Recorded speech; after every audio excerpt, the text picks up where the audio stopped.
पानीको मुहानतिर मिठो छ भनेर हाम्रो चाहिँ उदय सर ल्याउनु भयो। जङ्गल चाहिँ पुरै मजाले तिजे चाहिँ बसाएको छ। फल नभएको पनि हो नि छ, टिप्न चाहिँ सकिला जस्तो लागेन हौ। यो कहाँ छ यस्तो फल? यहाँ साह्रो यस्तो मजाको बासा आइरहेछ। वनस्पति आफैमा यस्तो हुन्छ। योभन्दा समथिङ 1 वर्ष लगभग अगाडि यो मुहालकै कामको लागि यहाँ आइपुगेको थिएँ। आज फेरि तिजो विशेष कार्यक्रम शनिबारको दिन भनेर आइयो।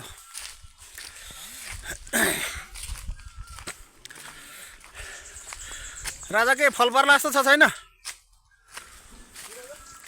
केही फल पर्ला कि नै? उदय सरले कहाँ पुर्याउने हो यार जङ्गलको माझमा?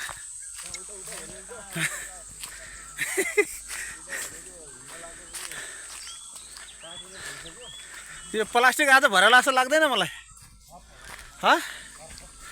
ल कता अझ कहाँ उकालो हो? ओहो